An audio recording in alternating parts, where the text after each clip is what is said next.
Hey guys, welcome to another episode of Genuine Chit-Chat. This week, I'm joined by a special guest, Frank Burton. Now, although Frank has the same surname as me, we're not actually related, but one of the reasons I'm having him on is because he's also a podcaster, and he has a podcast called the Ragbag Podcast, which I've linked to in the description. Now, as well as the Ragbag podcast, me and Frank also talk about our musical loves and interests and things because the Ragbag podcast is quite a musical podcast. We also talk about his books because he's actually an author. He's got one that's out called The History of Sarcasm, and he's got one which he should be releasing in the next few months or over the next year or so, which, I'll link to his website and things so you can keep up to date with that sort of stuff. Now, as well as the things I just mentioned, the bulk of the podcast, we actually speak about epilepsy because Frank is someone who's been diagnosed with epilepsy, and he's actually spoken on a BBC Ouch storytelling live video, which I've linked to as well on YouTube, about his epilepsy. He was diagnosed with it a few years ago, and he goes into details of sort of what it was like, how it feels, basically just some of the misconceptions to do with epilepsy, as well as there's a whole mess of things that I really didn't know about, including the fact that epilepsy isn't always to do with seizures and things and strobe lights. He goes into a lot of detail in it, so I'm not going to go into detail on it here because there's no need. So it's a real great podcast about music and art, podcasting, as well as a really informative podcast about epilepsy that I wholeheartedly implore everyone to listen to. Now, before we get started, just two quick things. The first thing is that there's a promo coming up for the Shooting Breezes podcast, so be sure to check that out after you've listened to this episode. But also, this is the first episode where this is the first episode that I've recorded outside.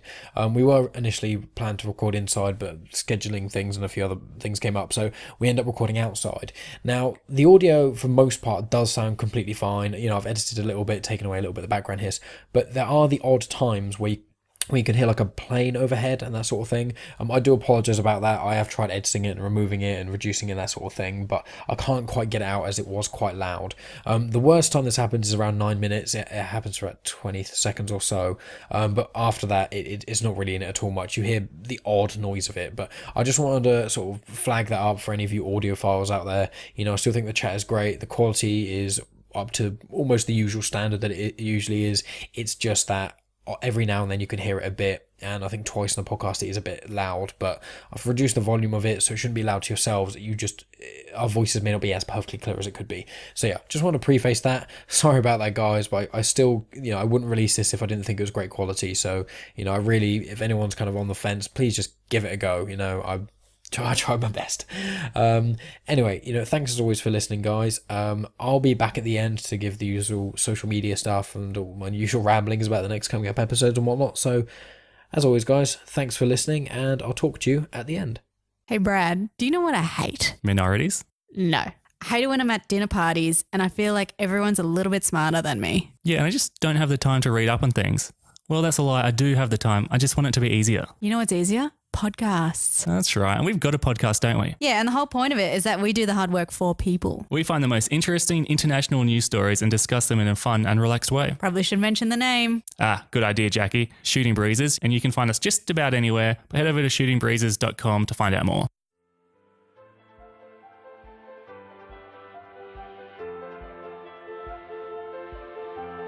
Welcome to Genuine Chit-Chat, where we have honest conversations with interesting people. And I'm your host, Mike Burton.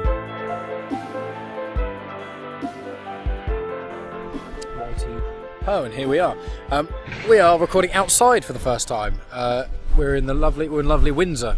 We're here with Frank, who shares the same last name as me. Hello. And you said it's like one of your family members has the same name as me as well. So yeah, you got the same name as my brother. So because we've been emailing back and forth, and that's my brother lives in China, so that's my primary method of communication with him is email. Yeah. And Michael Burton pops up now and again, and I don't know who it is nowadays. Yeah, it's either me or your brother. It's like, it's going to be family or is this going to be business? Because we were talking quite a bit online and stuff, because you're living in Manchester. Yes. And obviously I live in Southampton, which is... I've been to Liverpool and things, and that's not too far from Manchester, is it? No. That's only... Because when I saw you were there, I was tempted to go up there, and there's a website I use called Killing Tree Clothing. I'm actually wearing one of their tops today, and okay. I love their stuff. And I've emailed the person, one of the people, and I want to see. I haven't heard back from them as of yet, so maybe I won't get them on there. But they're located in like Liverpool area. So I was thinking if I ever go up there, I could see if there's any other podcasters in the area, maybe do another meet-up or collaboration or something. But right now we're quite lucky because by chance, when you said about you were coming down to London, and obviously it's not too far from me, just in these few days, and a mutual friend of ours who's a podcaster, Susie, she's doing a podcast thing as well. So a meet-up just happened to be on this day because we just landed on this day almost randomly in a sense for me, and it just happened to be in London. There's a podcast meet-up, so it's done really well. So thought we could meet up. We're sat in a nice park with no one about, which is lovely, and have a little chat. So well, I'll just start off with obviously you do a podcast. So yes, I do. Yeah, I'll ask you about that. So it's the Ragbag podcast. Yes, yeah. It's difficult to sum up, but also it's quite easy to sum up as well. Yeah. I can sum it up in 3 words. It's music, comedy, and storytelling. So the podcast is literally just me talking, playing some music, and that's it. Yeah. But I'm kind of I call myself Frank Burton, but it's Frank Burton the character rather than the actual me. So it's It's a completely fictionalized version of myself. People go onto your show and from this. There's 2 different different people. So it gives me the opportunity to say some really silly things. And, that's awesome. Well, so we'll just hit the ground running in a sense. What made you get into podcasting? Because you mentioned before we start recording, you mentioned that you've been listening to podcasts for quite a few years. So what was the sort of...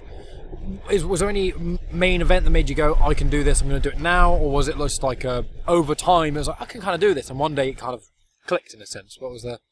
I think I got to a point where there was an opportunity for me to do it, because I had it in the back of my mind that I'm gonna do one of these things eventually. It's just what form is it going to take, and when am I going to do it? And over time I decided early on I decided I wanted to do like a music podcast, because music's like a big passion of mine, and there's so much kind of music out there that can be kind of podcasted and sort of put out there to a wider audience, independent artists and stuff like that. Yeah.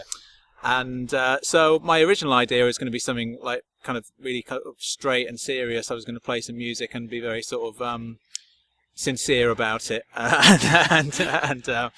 But what I've actually ended up doing is doing like a comedy show which plays music, as part of it. And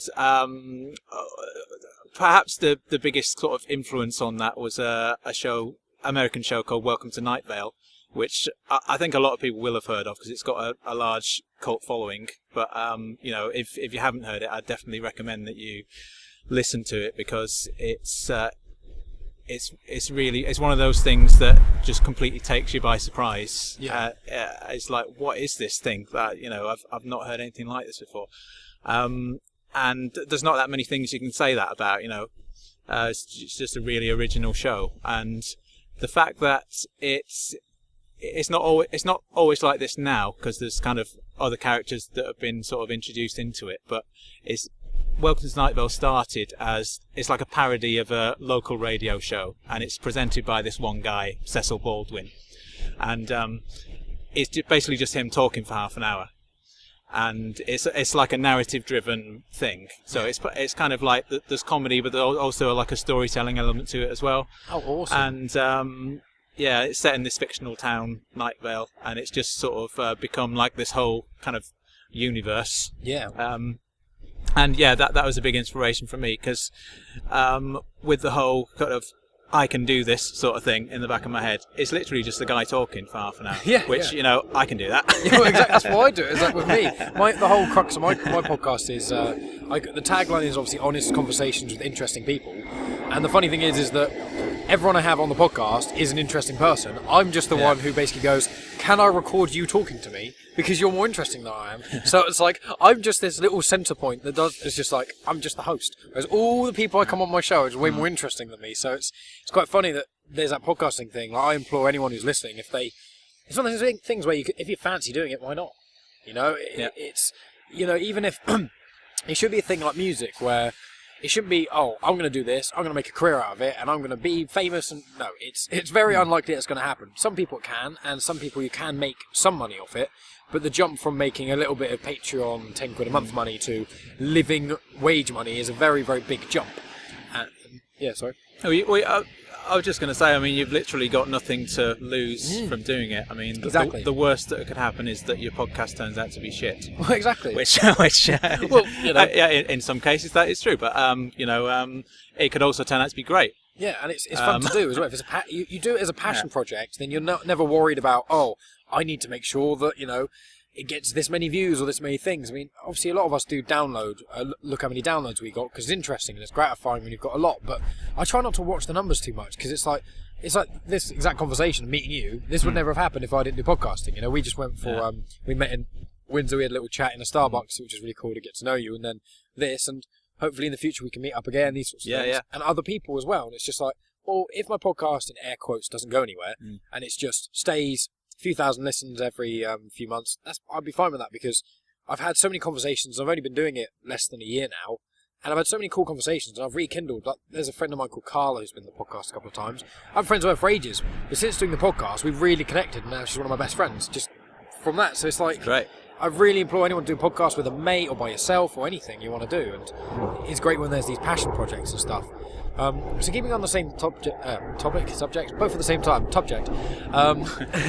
With that, so music-wise, obviously, I'm really into music. I like a little bit of everything. But with you musically, like, what made you want to do? Obviously, Night Vale being a sort of inspiration, but music and podcasting, is it you love a wide spread of genres? Have you played music before?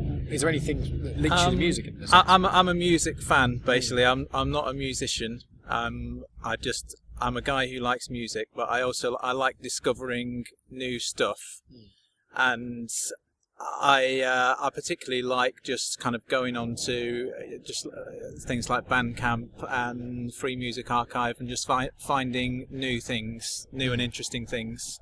And quite a lot of the stuff that I discover is by just kind of independent artists who have only got a very small following, and I think it's great that, you know, somebody like me can play their music on the podcast, and a few more people will get to hear it. You know, people need small artists, always need exposure. Yeah, absolutely. And the thing is, you know, just in my opinion, a lot of these people are so much better than a lot of the major label artists who are out there. Yeah. And yet they get very little exposure, and you know, so. I know you're saying about not being too interested in the numbers of people listening to your show. I literally don't know how many people listen to mine. I do. Oh, that's good then. I haven't looked at how many people are listening, because I think it would put me off. Well, that's the thing.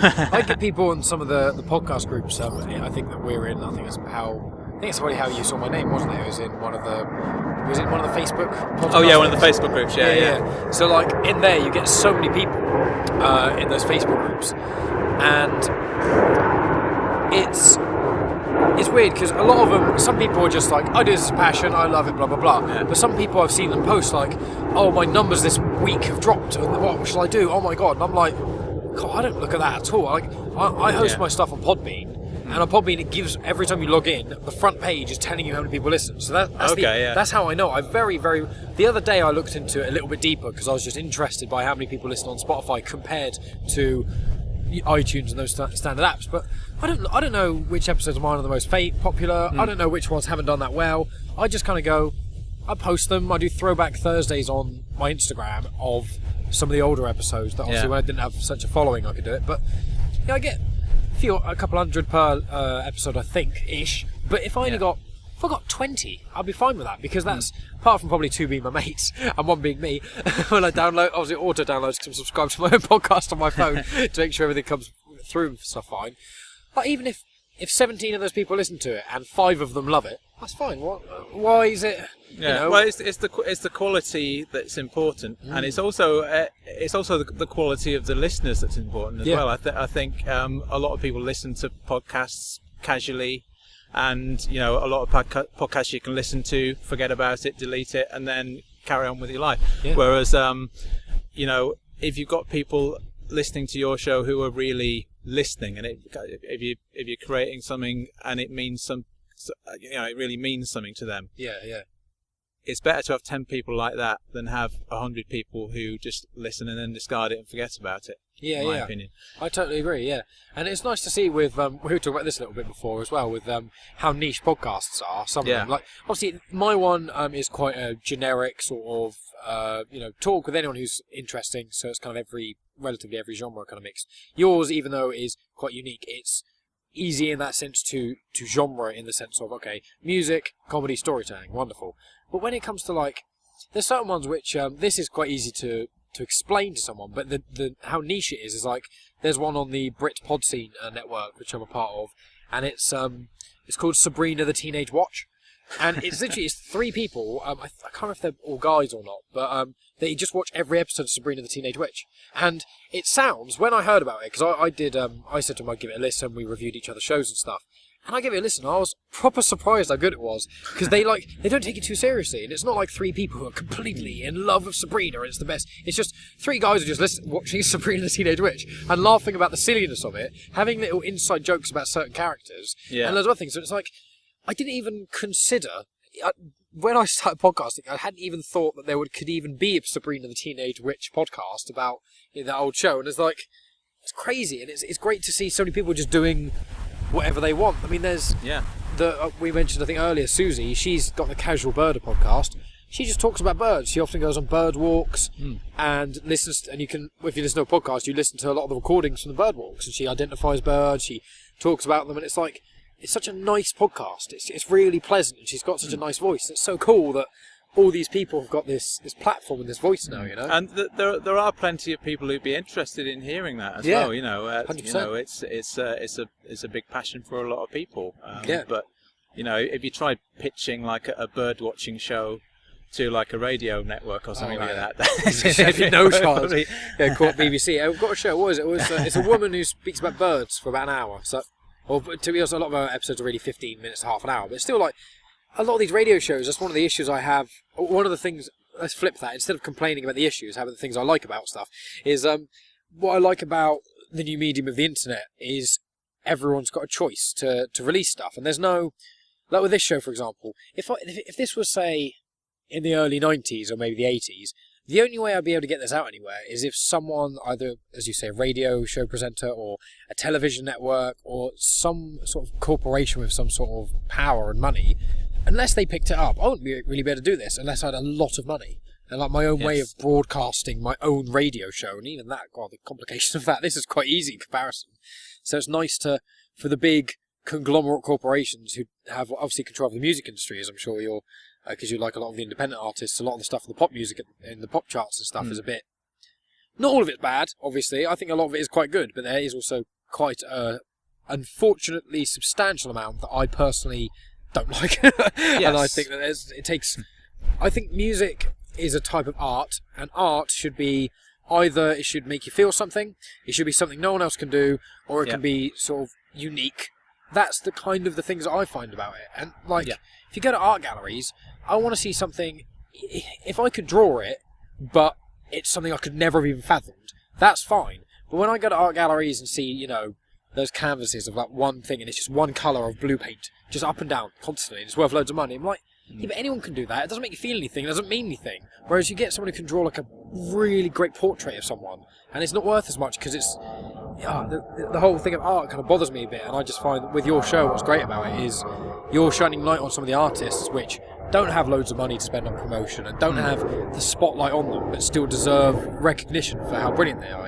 Yeah, and I totally agree with what you said about music should make you feel something, and I think that's the biggest distinction that I would make between most of the independent music that's out there and most of the sort of mainstream music that's out there is that I don't really listen to stuff that's in the charts, so I can't really comment on whether it's good or whether it's bad. So, but the stuff that I hear, because my wife's got a very different taste to music than me, so she kind of blasts out all the, she buys all the Now albums and stuff like that. Oh, I see. And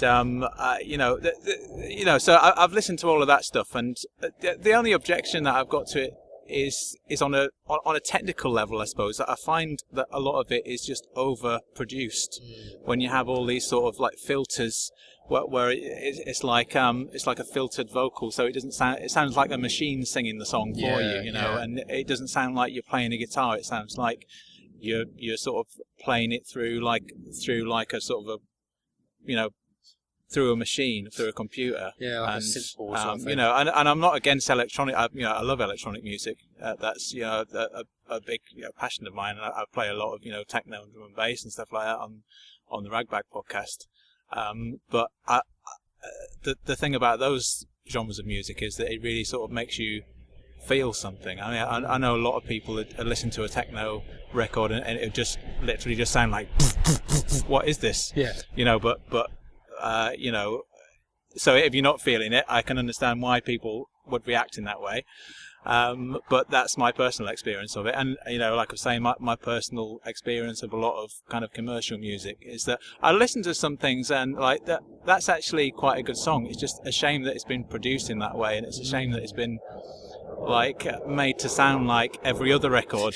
Yeah. That's because it could sound like a unique song. I'm not thinking of any song in particular when I'm saying this. It's just that there are certain songs that I've heard in the last few years that could have been classic tunes, but it's just I just sound like an old man now. Well, to be honest, if you look at it in this way, people can compare it to movies, for example. There's a few movies out. One of them is called I watched fairly recently. It's with Ryan Reynolds and Jeff Bridges. It's called R.I.P.D., which is Rest in Peace Department. I've not seen that. Yeah, it's not that great. I wouldn't recommend it. But the thing is, the idea of it, it's like these two cops. One of them is basically a cop. He dies, but then he becomes a cop in this like the next plane of existence. But it's basically the same as it is now, but there's demons and stuff everywhere. And there's certain elements of it that are really, really cool, but the storyline doesn't really make a lot of sense. The director, in my opinion, didn't really do a great job of a lot of the things. And it had this... when you hear, if you're into those sort of movies and you watch the trailer and stuff, it sounds like this could be a really cool, over-the-top, mindless, funny action movie, which is what I really want with Jeff Bridges and Ryan Reynolds running around in some sort of crazy thing. I don't want anything deep. I want ridiculousness and silliness and funniness. But the problem is what Jeff Bridges said after making it, and it flopped a bit. Jeff Bridges said, the reason for this is because the corporations, the people who are basically producing it and stuff, he said, they had a hand in it. The movie studio basically had the big hand in it. They basically wouldn't let the director do all the creative things he wanted to do. He cut out a lot of stuff the writers wanted to do. And he said it ended up just being this corporate shell of a movie with no soul to it. And that's why it ended up being so crap. And he was like, because the producers had their hands in it and had this cool idea, and they take out these three things that make it unique. Or one example is, one of my friends said, like, okay, here's this brilliantly unique thing, okay, some music that I've made that's perfect, unique, and different. And the producers go, wow, I love this because it's so unique and brilliant. But what I think we should do is we'll take off those 3 bits, and we'll put in these 3 bits, and then we'll smooth off that bit, and then we'll add in another bit. And then by the time they've had their hand in it, it just sounds the exact same as everything else. It's like, well, why did you pick them up for being unique if you're just going to... And it does it with movies, they do it with music, and it does it with a lot of things. It is like, let creatives be creative. Stop... doing that. And I think a lot more independent artists would really benefit if a lot of record labels kind of let people do what they want a bit more rather than forcing them to do things like that, Yeah, and it's wrong to think that it's not going to be commercially successful because you're taking that approach, Yeah. I mean, my favourite band of all time are Nick Cave and the Bad Seeds. Okay. And they're on a major label. They play in stadiums. They every time an album comes out, it's a hit. Yeah. But he's doing what he wants to do. He's writing the songs that he wants to write. He's not making any compromises musically, and he's not being dictated to by it. And he's reached a point in his career where he doesn't have to listen to what anybody says about that's the dream. You can't do this, you can't do that. Well, I'm Nick Cave, I can do what I want. Oh yeah, well that's the dream for all of us, isn't it? Like I was talking to someone and they said, they asked me like if Genuine Chit-Chat got picked up by like a radio show or someone. No, that was it. Sorry, a friend of mine basically said the BBC in Southampton was doing this thing where they said podcasters or people into podcasting, apply for this job. You can help sort out things on the radio and whatnot. And I was umming and ahhing about it, and I ended up not applying for it. Not that I would have got it anyway, but I ended up not applying for it because I was thinking, with this podcast, for example, if I had to adhere to what for the BBC would want me to do, or someone else like have some sort of higher power in a sense, what I want to do, I think half the conversations that I had just so far in the last year, I wouldn't have been able to have, because there's certain opinions I have on things which I don't think should be controversial, but kind of are. I mean, I have opinions about drug reform, I have opinions about hunting, I have opinions about quite a few things, and it's not that I'm saying I'm right about these opinions, anyone else is wrong. I just think if someone has a different opinion to you and things, you should be able to at least talk about it with someone. Yeah. But a lot of these places, like a lot of radio stations, because they get paid money from sponsors, the sponsors say, right, you can do all this, but you can't mention, I don't know, hunting, because we are this, with this company, we're all for animal rights, and I'm for animal rights as well, personally, but it's like, so we're really, really anti-hunting, so we won't be associated with anything to do with hunting. If you even mention it, we'll unsponsor you, or take the sponsorship out. And when you have that kind of power, the problem is it ends up, you're not having to censor your own show, and it reduces the quality of the content. And I'd rather have this than, get paid a bit and be able to have this sort of shell of the show that I really want, That's exactly what you were saying. But yeah, I mean, another thing about you, which is really interesting, I didn't know until today, was that you're an author. Yes, I am. And so you've, did you say that did you go to college and university, or did you go to college? I went to university. I did English literature at university, and I did a master's degree in creative writing also. Oh wow! So you've got a master's degree. That's crazy. Yes, yeah. Nicely done. Well, out of interest, I'm not trying to show your age, but did you have to pay for any of that out of interest? I paid when I was a student. I was born at slightly the wrong time, because when I first went to university, it was when they first started they just scrapped the student grants, and they just sort of, student loans had properly just taken off, and tuition fees were starting to kind of build up. So, so I paid tuition fees for my degree, and I did my master's degree at the University of Chichester, and I only paid some of my tuition fees because I had a job there. Oh, okay. And the university's policy was that you paid 50% fees if you were a member of staff. Oh, okay. Which was quite good. That is pretty cool, yeah. Yeah. So, what kind of made you get into writing out of interest? Like, you said you've released a couple of books and things, and you've got a couple in the making and things as well. I was just interested, what kind of drove you to write your first one, essentially? Oh, it's just, as I've been interested since I was a child, and it's just from doing writing stories at school from a young age. I was just really into it, and that was my favourite thing to do when I was at school. So, and I started doing it in my spare time when I was a teenager, and I've just sort of been doing it ever since, really. Wow. Yeah. Primarily, I'm like a fiction writer, so I had a book that came out in 2009 called A History of Sarcasm, which is a short story collection. Yeah. And I'm still pretty pleased with that. Yeah. And I've got a book that's hopefully forthcoming quite soon, which is a novel called 100. Mm-hmm. And yes. Well, that's awesome. Yeah, I mean, what I'll do, we spoke about it briefly before the podcast, but what I'll have to do is once you decide to release the 100 or 100 and things like that, we can try and have another podcast, do a little promo thing. We'll talk a lot more in depth about your books and all that sort of other things like that as well, because I'd be really interested to hear about that. But I'll make a note and I'll send you a message after the show and stuff, and I'll get a link to your some of your works and obviously your podcast, all that sort of other jazz, because I think even if one or two people here and are interested, that would be wonderful, because I think more people should listen to your podcast. And I imagine, I haven't read your books obviously, so I'd imagine they're great. So they are. Yeah, there wonderful. We go. Totally not biased opinion. Awesome. Well, I mean, hopefully, if we can do a future podcast, I'd love to talk to you about the books in that as well. But one of the things that when we discussed it quite a few months ago, before we planned to meet specifically, was one of the reasons that people may vaguely recognise yourself, not from podcasting, but was it a documentary you were in, the Edinburgh? No, I did a sort of stand-up comedy / storytelling show, which is part of BBC Ouch, which was on the TV, and it was on the BBC Ouch podcast as well.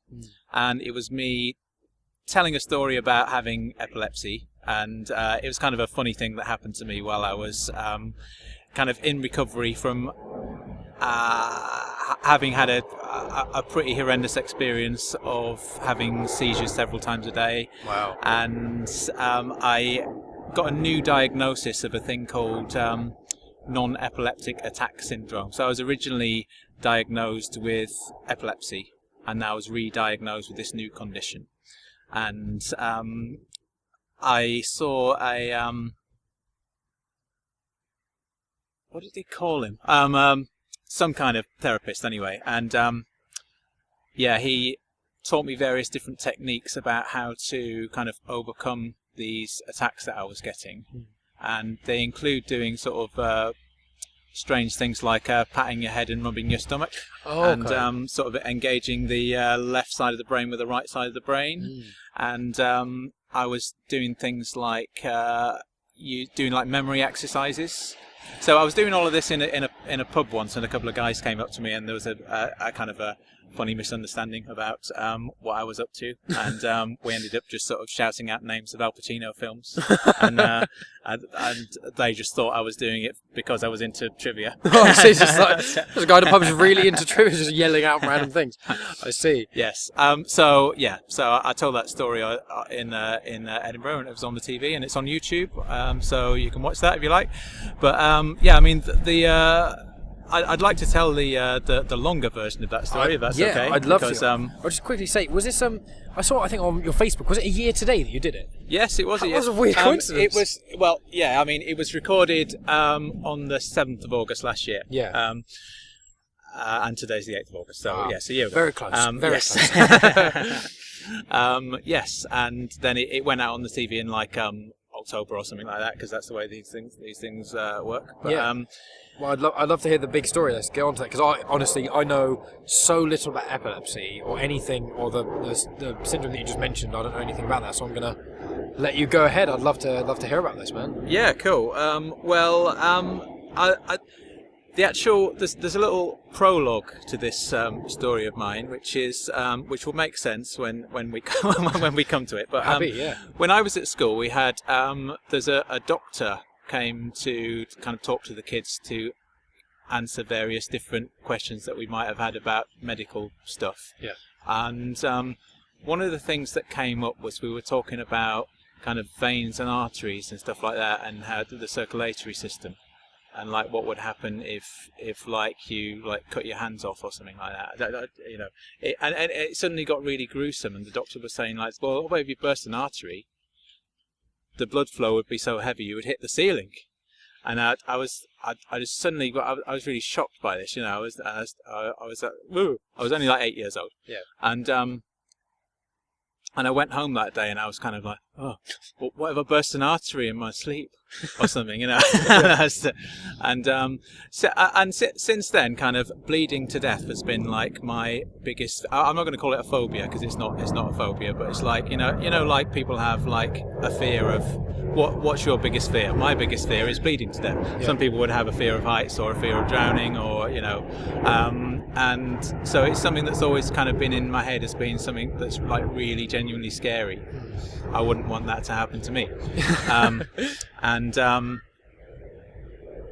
it would be very unfortunate if it did happen to me, because I wouldn't do it. You know, I know people do that to themselves deliberately if they're suicidal and stuff like that. And but you know, if I was suicidal, that wouldn't be the way that I would choose. Then that wouldn't be my method. Yeah. Because I don't like that. And anyway, so fast forward to me at the age of 28. That's a bit of a leap. Yeah, oh yeah. But yeah, you're still thinking about that when you're 28? Yeah. Well, funnily enough, I was. What happened was, I suddenly started getting these visions, for want of a better word. I mean, they call them hallucinations, but it's not like you're literally seeing something. It's basically like a really sort of sharp, really vivid, like mental image. It would suddenly flash into my head. Like I'd be walking down the street, I'd be on the train, I'd be sat at work or something like that, and suddenly I'd have this really sort of powerful kind of image of my wrist being cut. Right.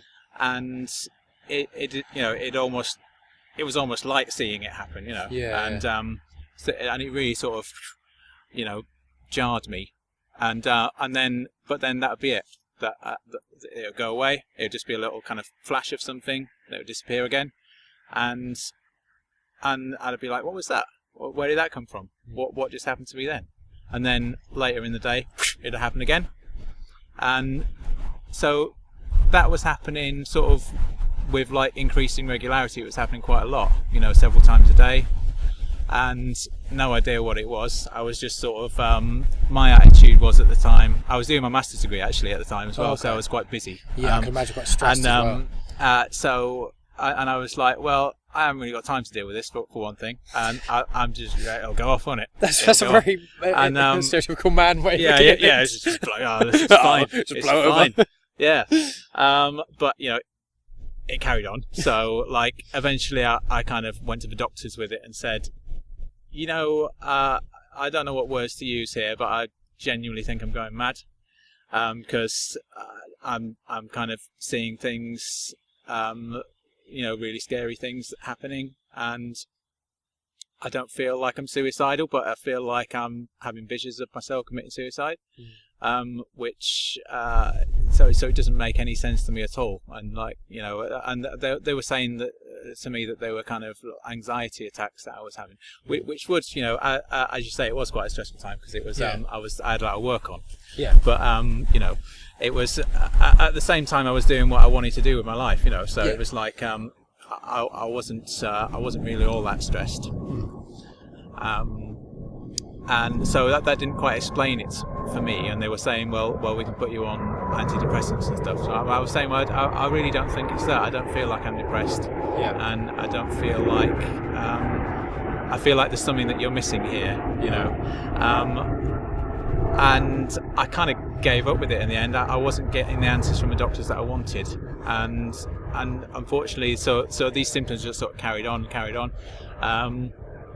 Finished my master's degree, got a job. I was working as a disability advisor, which sort of conveniently enough, I was becoming disabled, as it turns out, at the same time. Long story short, I was eventually diagnosed with epilepsy. It was determined that it was an epilepsy symptom. Temporal lobe epilepsy was the original diagnosis. Right. And as it turns out, people with epilepsy hallucinate. I didn't know that. I didn't know that either. but not all people. Yeah. And kind of later on in the job, because I worked in disability for quite a long time. I started out as a support worker, and I sort of went into... I used the term disability advisor. My actual job title was access assessor, but when I say that means nothing to most people. I wouldn't have known.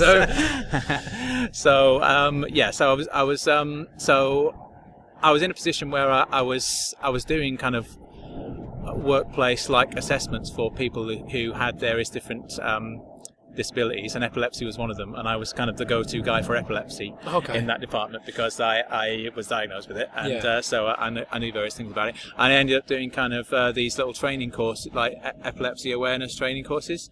So I learnt quite a lot about disability just from researching that. And there's two kind of key facts that I'll mention off the back of that, because these are kind of the little take-home messages that I like to put across.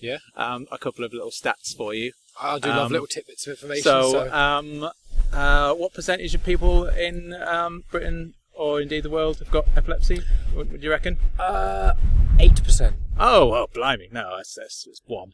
But way over. I was just thinking of something ridiculous, like huge. But that's 1 in 100 people with epilepsy, considering all the other different conditions people have. That's it's 1 in 100 people. So I mean, if you think you don't know anyone with epilepsy, you're probably wrong about that. You probably do. So you probably know at least 100 people. Yeah, it's interesting.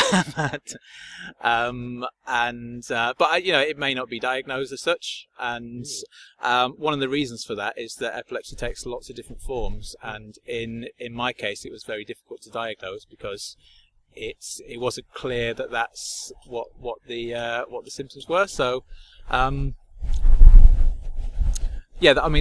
are different types of seizure. Basically, because my sister's got epilepsy as well, and she's had it since she was a teenager. So is there any members of your family? Just me and her. Okay. So but she had the one that everybody knows about. So like her seizures are basically she falls on the floor and goes unconscious and convulses. Yeah. Tonic-clonic seizures, as they are known, and that's what I thought epilepsy was. That's what I thought it was. Yeah. Yeah, but the number of people with epilepsy who have that particular type of seizure is only 1 in 10. Oh, okay, so it's basically almost 0.1% of people have the epilepsy in the world that people know generally about. Yeah, I didn't think of it like that actually. Yeah. So it's 1 in 100 people who've got it, and 1 in 10 of those people who have tonic-clonic seizures. I see. And okay. the rest of the people with epilepsy, it takes different forms, partial seizures, various different types. I mean, like I say, like hallucinations is one thing, and there's hallucinations take different forms as well. You can if you've got temporal lobe epilepsy, a hallucination can take a visual form. It can take an auditory form, so you can like suddenly hear noises that aren't there. Oh wow! Or you can smell things. Oh, okay. And you can, smells are very closely triggered to memory as well, which is interesting. Yeah. So, but I mean, it's like I guess it's pretty low level stuff. But I mean, you might be walking along and suddenly you smell onions. And you'd be like, oh yeah, that's my epilepsy playing up again. I'm smelling onions. Oh no, there's some onions there. That's it's just them onions over there. Yeah. So, but yeah, I mean, this was all new information to me. Yeah, I didn't know any of that. Yeah. So when I was they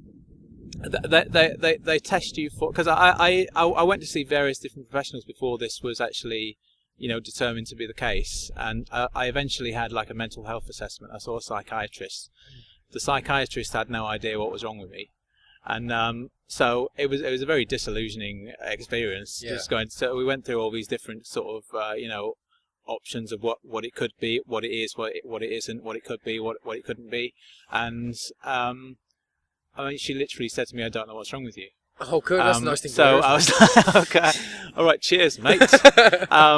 Bye. So then off I went, and I was at work. A couple of days later, the psychiatrist phoned me up, and I was just sitting at work, and like she phoned me up and said, actually, it's just occurred to me, I think it might be this thing called temporal lobe epilepsy, and I was like, I don't even know what that is. Yeah. And but things happened quite quickly after that. I went into get tested, so like they strap like something to your head to like measure your kind of brainwave activity, and to check that you haven't got photosensitive epilepsy, which is the sensitivity to flashing lights. They get a strobe light and stick it in your face. Okay. Jeez, that's a good thing that you didn't, isn't it? It is a good thing that I didn't, because God. Just quickly, how old were you at this age then? Because you say you finished. I was 20. Well, no, I think I was because I had about 2 years of being undiagnosed and having to deal with these hallucinations all the time. Yeah.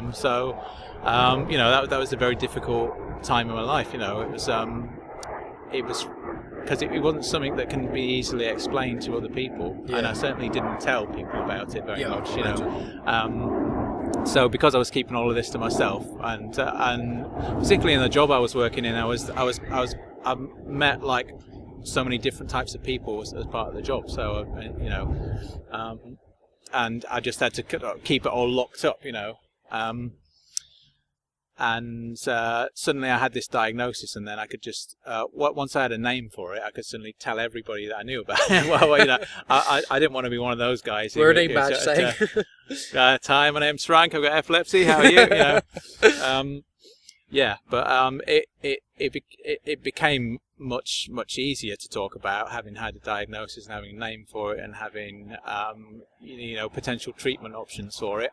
And they actually put me on these epilepsy drugs, which actually got rid of the hallucinations, which was good. A couple of years after that, I started having these new partial seizures, as they're called. So like I'd just be walking along, and suddenly I'd sort of kind of lose control a little bit. I'd go dizzy, I'd have to sit down, and I wouldn't be able to walk for about half an hour. So it's kind of like being like semi-conscious, and it can happen at any time. So it's like the equivalent of falling on the floor and going and having a blackout. But it's like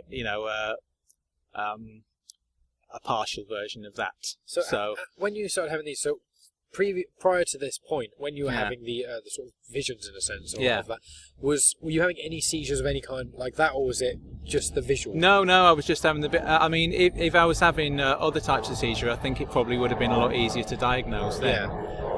It's just the fact that it was this one very specific symptom that I was having, which is. I should mention also that I think the reason why it was difficult to diagnose was that those hallucinations that I was having are very.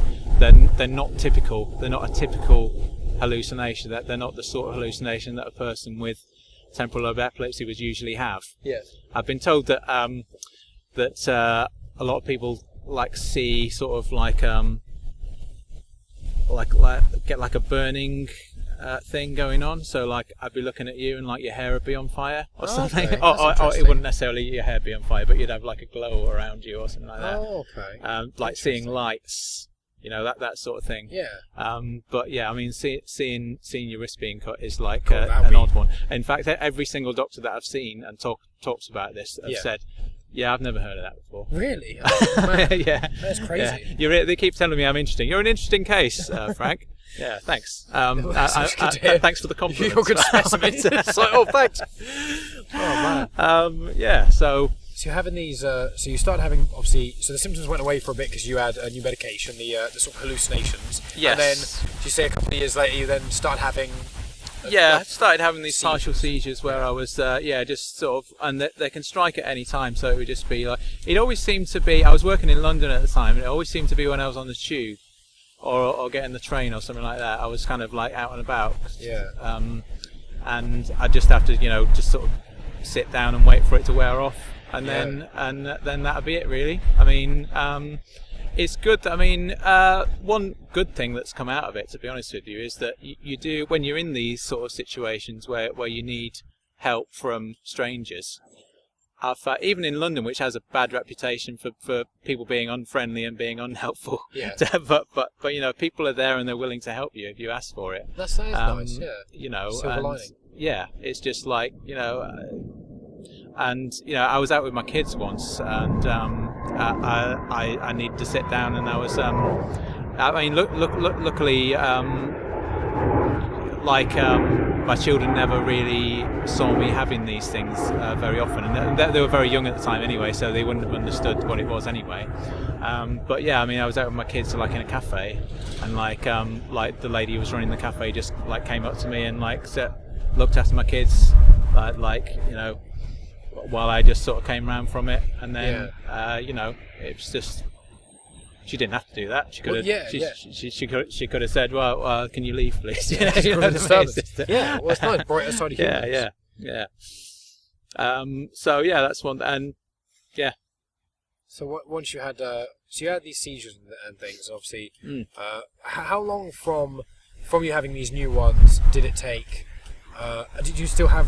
So, trying to figure out the timeline almost of so you having hallucinations, then you got some tablets for them. Yeah. They went away for a bit. Then you started having these seizures. Then you obviously went to the doctors and things like that. They were happening fairly infrequently, so they were quite easy to.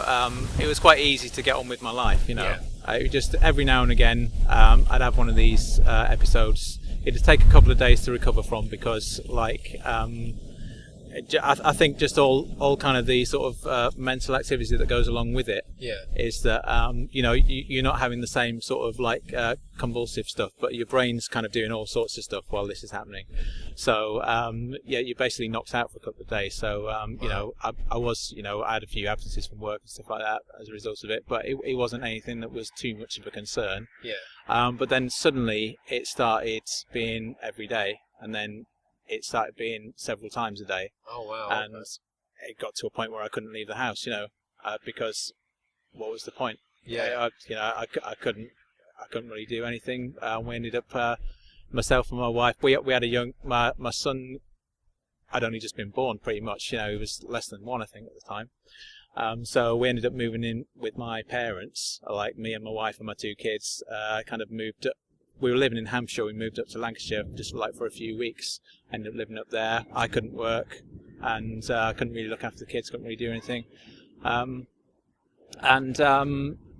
Eventually, I got some tests done in hospital, and it was sort of confirmed that the seizures that I were having weren't like epileptic in nature.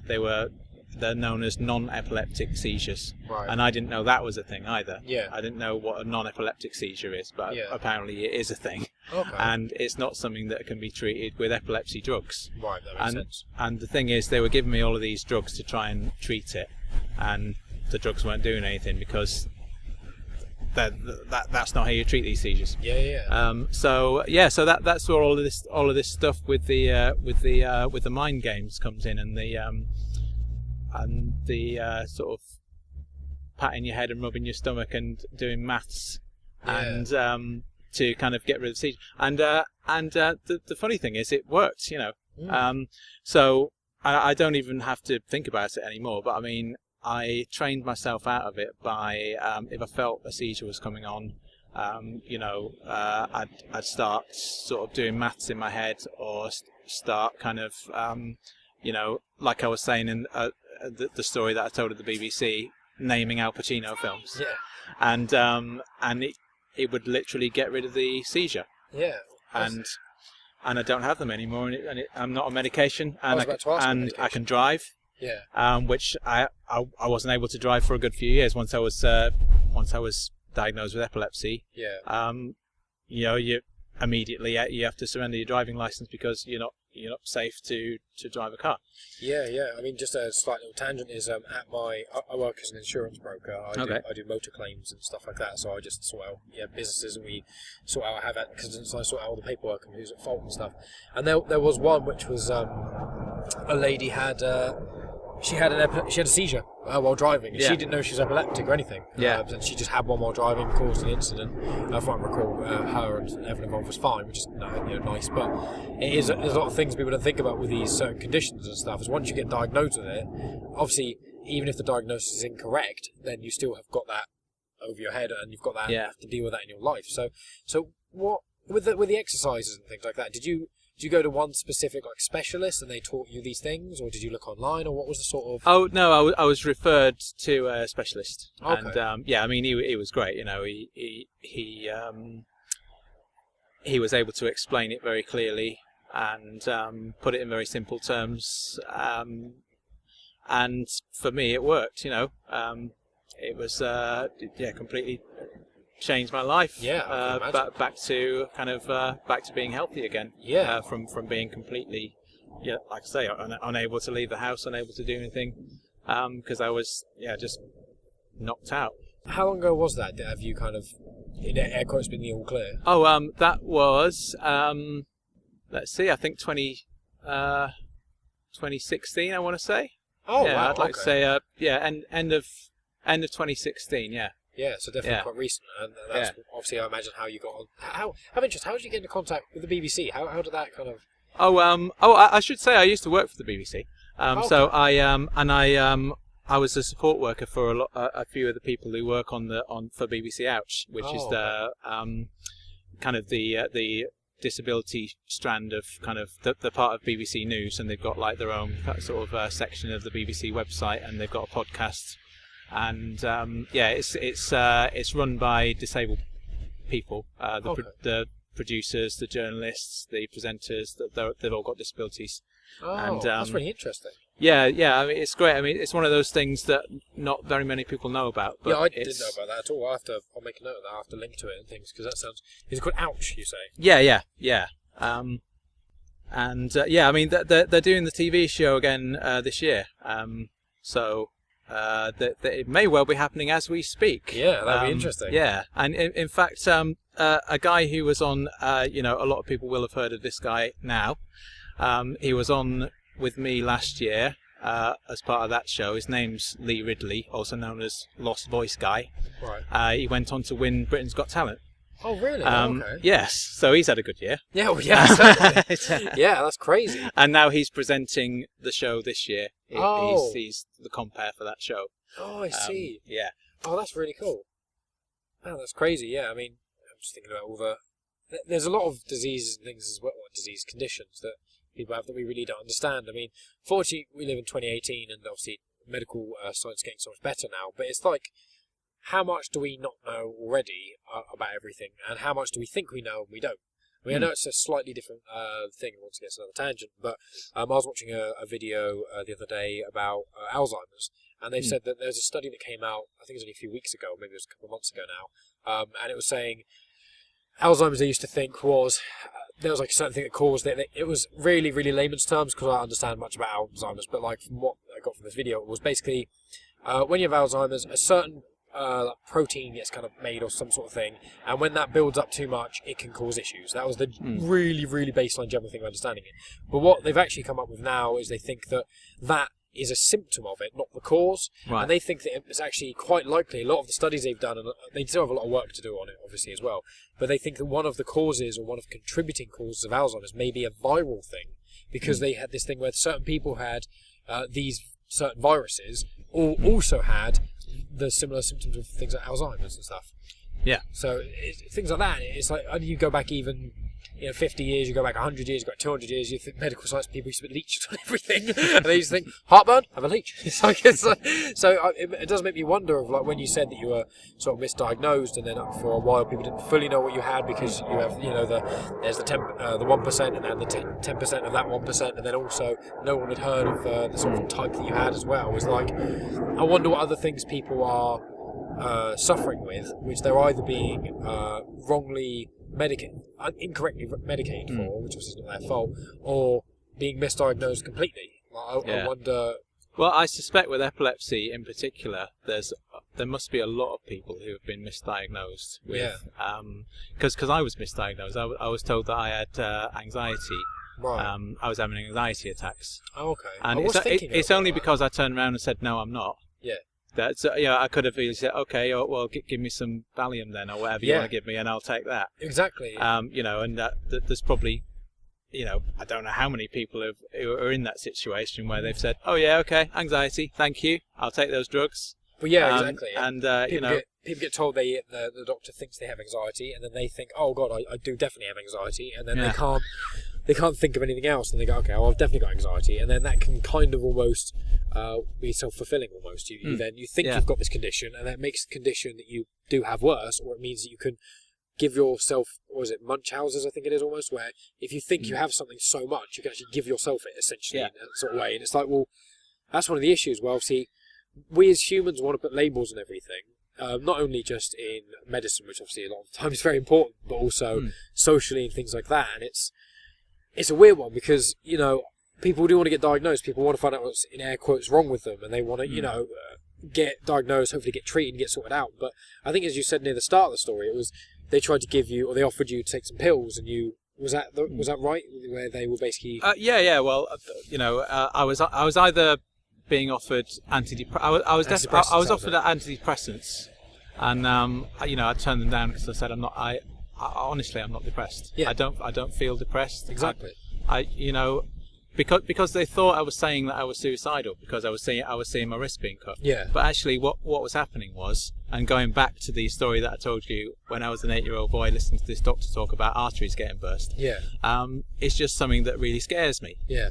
So what was happening was that with the temporal lobe, that particular form of epilepsy, it taps into kind of that's where your emotions are. That's where your emotions are located in the temporal lobe. Right. And if there's something wrong, if something is misfiring within your temporal lobe, it can set off like an emotional reaction. In my case, it was fear, and I was seeing things that scare me, and that is like. If I was going to calculate it, that is the thing that scares me the most. Right. Even though it's like something that's definitely not going to happen to me unless I'm very unfortunate. Yeah. It's just something that's scared. And but also it's worth mentioning also that it can tap into positive emotions as well. Oh, so okay. Some people who've got temporal lobe epilepsy will have these episodes where they suddenly feel really great. And that must be very peculiar. No, yeah, literally, it would just be like, suddenly you just be going, yes! For no reason at all. Wow. And unfortunately, I didn't have that type. Well, yes. People would just think that you're just like psychotically happy. Yeah, that is mad. Because also with one of the things on this podcast, one of the things Yeah. I've chatted to quite a few people about is mental illness. I've got friends that have suffered with anxiety, depression, bipolar, Yeah. loads of things in my life have been involved with that sort of stuff. And one of the things that I don't know how I feel about is the ease of medication being prescribed to people who are depressed or have anxiety, or have this, that, and the other. Because from what, obviously I'm not a doctor or a psychologist, but from what I kind of gather, not necessarily from the epilepsy thing, but even it does kind of work as how you've cured it now, is a lot of the time it's not take pills, it will cure you. When there's certain more easy physical ailments, when it's antibiotics or things like that, even though that's got its whole other can of worms of problems. But when someone has a mental illness or a mental condition, just giving them pills, I find, it can help in certain scenarios. If someone's really, really, really depressed, you can give them these pills, it can bring them up to neutral, and then if they can try and work on figure out what's causing a lot of pain, or change their lifestyle in a certain way, or do certain other different things, you can help hinder the blows of the depression. Yeah. But I found that at the moment what we're doing a lot is it's kind of going down a similar train of America, unfortunately, which is someone feels really, really crap, and they're like, oh man, I feel awful today. And then they have, say, 2 or 3 weeks of feeling horrendous. And then they self-diagnose they have depression when maybe they are just in a really low spot. I'm not saying everyone I know with depression's like doing that. I'm just saying there are obviously certain people who may be doing that inadvertently. And then they go to the doctors, they explain the symptoms. I mean, I've said to my friends, I could go to the doctors on a day that I feel really low, tell them exactly how I feel. And if I said I feel like this all the time, they'd give me pills. And then what happens is, even if I'm not, in air quotes, actual clinically depressed, I don't have clinical depression, but I am just feeling depressed for an X amount of period of time, then I get put on these pills. Then I always think I'm always depressed, so whenever I get sad about anything, I can then go, this is just the depression playing up, I can't do anything about it. I have a serotonin imbalance in my brain, I just have to deal with being sad. And some people, I imagine that is the case, and there is some people whose brains and the chemistry is messed up. But from what I can tell from experience I've had with other people and what I've heard, is a good percentage of the time is that you can have depression, but the pills are there to be a crutch, not a new leg, in a sense. You use that. And it has to be alongside something else that's making a difference to your life as well. 100%. I used to be completely against. I was before I learned more about mental illness and about depression and things like that. I happened to know quite a bit about having worked with people with mental health issues and things like that. But I mean, before that, I my opinion was, my sort of ill-informed opinion, I guess, was just that the doctors will just give you antidepressants because they want you to be addicted to drugs, and it's all being driven by the pharmaceutical companies and big pharma. It's all just corruption. But that may well be true, but also it's the case that antidepressants do work in a lot of cases, and they can bring people out of depression. But it does have to be alongside other things. 100%. Alongside talking therapy, or alongside making changes to your lifestyle, or whatever it is. Yeah, I mean, it's weird because when people as a short-term thing as well, because people can be on antidepressants for years, and many years. One of the side effects of a lot of antidepressants is suicidal thoughts. So that's like a side effect on a lot of them, because what happens is they're beta blockers a lot of the time, and they can kind of make you feel a little bit numb. But sometimes if they don't work in the right way, or they don't react with your system much, there's people who have a disproportionate amount of people in America, for example. This is a slight thing, because America's system is similar to ours in a lot of the wrong ways because of big pharma and that sort of thing, which I do believe, especially in America, there are a lot of things that are big pharma do adverts on TV telling people they're depressed, so they should take antidepressants and stuff. But with mass shootings, for example, I mean, this is going to be a whole other podcast subject, but mass shootings, one quite a common thing, which from what I've read, is at least a very, very, very high majority, like a very high majority of people who are mass shooters are on antidepressants. Now, obviously not saying antidepressants cause mass shooters, but one of the side effects can be dissociative. It can be a dissociative experience. And if you are depressed and you're feeling, disassociated from everyone, you take pills that are meant to cure you, they end up making you feel worse and more dissociated. It can end up having the adverse effect. It can make you even go down the rabbit hole further, because if you're just told, okay, you feel rubbish, don't change your diet, don't do more exercise, don't maybe change your job, don't look at your sleeping routine, don't look at the people around you, don't go outside more, no, don't do any of that, just take these pills and you'll be fine. That's kind of, I'm not saying all doctors are like that, and obviously every doctor does say different things, but most of my friends have got some form of either depression, bipolar or anxiety, and about half of them are medicated. And the ones I've spoken to, a couple of them have managed to go to therapy and they said that helped them a lot, but a lot of the ones I've spoken to, a female friend of mine said, she's a bigger girl, and she's not afraid to admit that, and she says she has never ever been told by the doctor that her depression could have been linked with her being overweight. Not because there's a part of it which is not as being as happy with yourself because you are overweight, but another part of it is your hormones get imbalanced if you are really overweight or really underweight, and that can be a part of it as well. And if you're eating loads and loads of sugar, you're on the sugar high and then you crash. If you crash on a low day, that's a lot heavier than crashing on a air-quote normal day.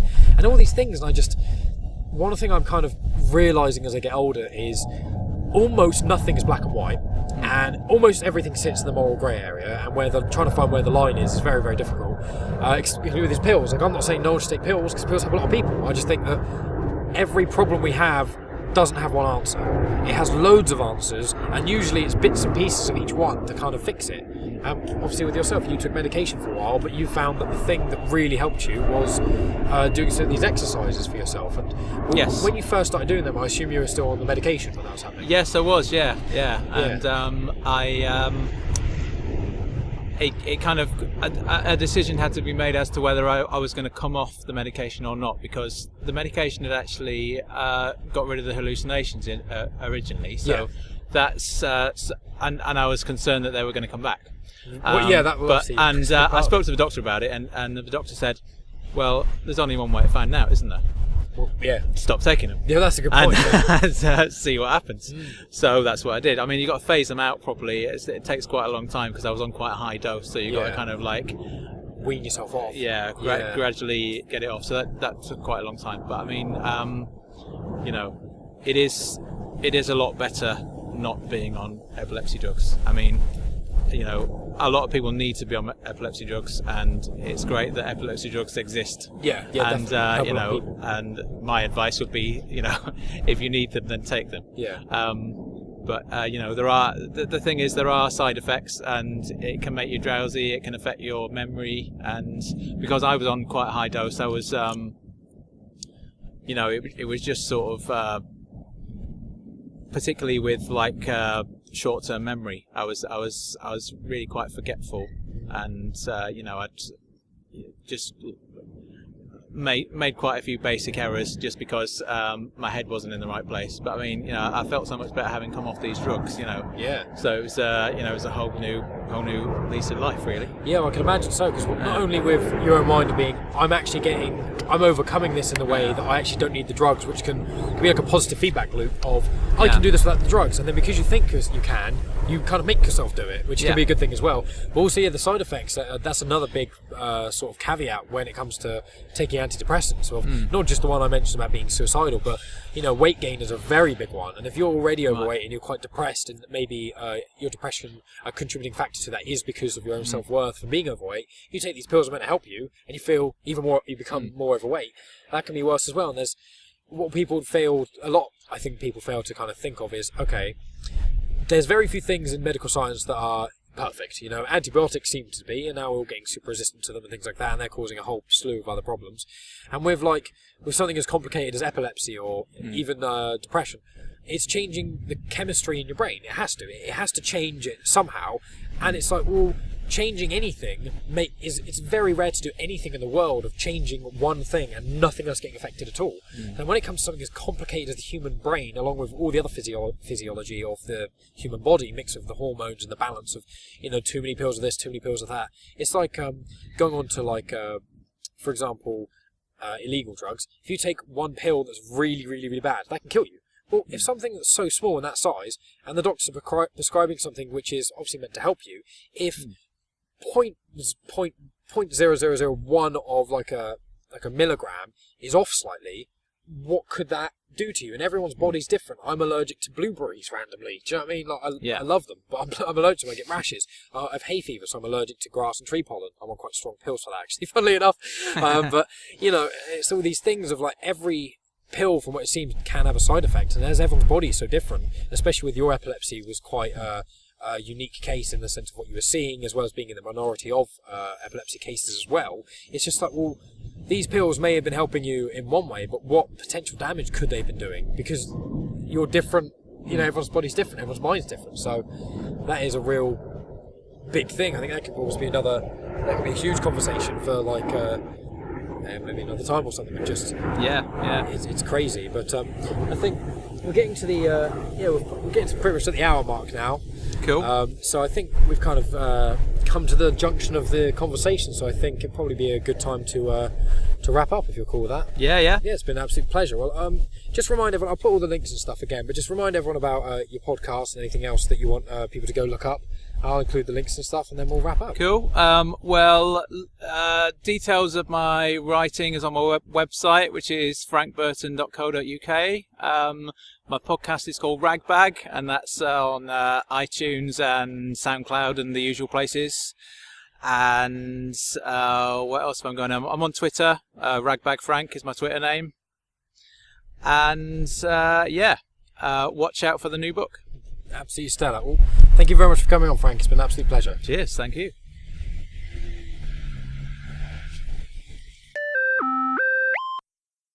And that's the end of the podcast. Thanks as always for tuning in, guys.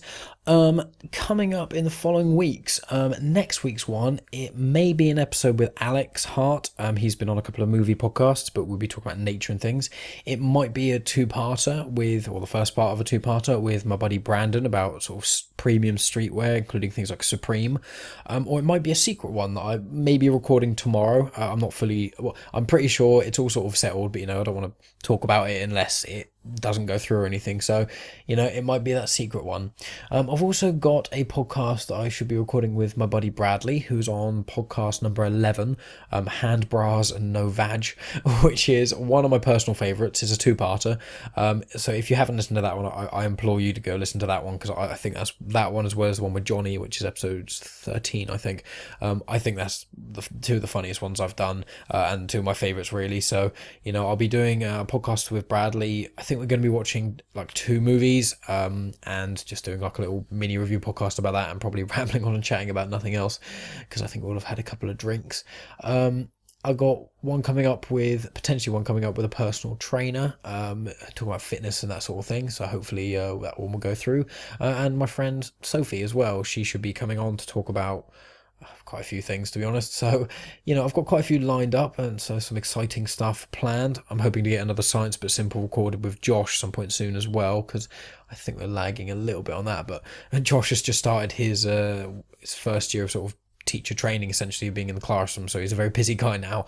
I've also been quite busy, to be honest. So that another Science But Simple should hopefully rear its head in the coming weeks as well. But that will probably be recorded towards the end of the month, so maybe it'll be released early November. Early October, rather. I'm getting ahead of myself. Well. You can find Genuine Chit-Chat on all the usual places. You can follow us on Instagram, Twitter, and Facebook. You can subscribe on all the usual places. You can review us on iTunes. You don't even have to write a review. You can just give a star rating, which would be really appreciated. Same on Facebook as well. We're on Facebook. I don't use the Facebook one quite as much. Instagram is the main one that you'd want to go on to keep up to date with sort of things. Obviously, Twitter, I do a bit more sort of interaction with people, especially with other podcasters and things like that. So be sure to follow us on those platforms. I also wanted to check, Genuine Chit-Chat is going to be a year old at the end of this month, September, and a lot of the other podcasts in the Brit pod scene and other podcasters that I know have been setting up Patreon pages. Now, I didn't really want to do that for a little while, because obviously if the show is incredibly small, pretty much no one would donate, or there'd be very few people who donate, so I wasn't really... I was kind of considering it, but I wasn't sure. I have been approached by a couple of smaller sort of podcast advertising companies about running small ads on the podcast, but things like I haven't been put forward by Dollar Shave Club or Audible or anything like that, but people who listen to a lot of podcasts will know that there's quite a few podcasts that have that sort of thing.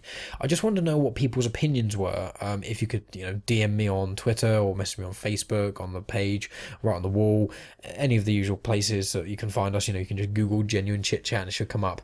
If you could message me and say what your thoughts would be on Patreon, if I did do it, it would be the standard sort of $2, $5, $10, whatever tiers. But I would just have it so if you donate $2 or 10, you just get the same amount. Really, I think if you donate anything, I'd be so appreciative of that. Then that would be wonderful. But I'd be thinking of what additional content I'd want to put up on there. I was thinking maybe some more movie reviews, because I do go to the cinema quite a lot, and my Instagram page, I Am Movies, I'm kind of that's kind of on the back seat. So if anyone follows on Instagram, you'll see that I do often post about, movie reviews and that sort of thing. So I was thinking about potentially doing a couple of bonus ones on there, maybe of just me talking a little bit of some of my random thoughts, or that I maybe do once every fortnight or something, or maybe just quick 5-10 minute podcast reviews of movies and things. But as you can tell by this incoherent rambling, essentially, I haven't really flushed the idea out yet. This is just me this is the first time I've actually spoken about it or really put a lot of thought into it. But if you listen this far into the podcast, then I really appreciate you. And if you could message me in any way or contact me and just let me know what your thoughts would be, if you would be willing to donate on Patreon, what kind of bonus content you'd be thinking of, because I want to give bonus content that doesn't take away from the main content. There's quite a few, or one or two bigger podcasters who do a chat with someone for like an hour, and then they cut it short and then say, okay, well, I spoke to them for 20 minutes, half an hour after this about other stuff. You can only access that on Patreon. I don't want to do that. I just want to have it so that if you feel like you want to support the show, because obviously this does, the recording of it, the editing, all the social media, all that sort of stuff, it does take quite a few hours out of my work week, which is fine because I do it as a labour of love and a passion, but it does cost money to host it. All the equipment and stuff costs money. When I travel to interview guests and things, that also costs money.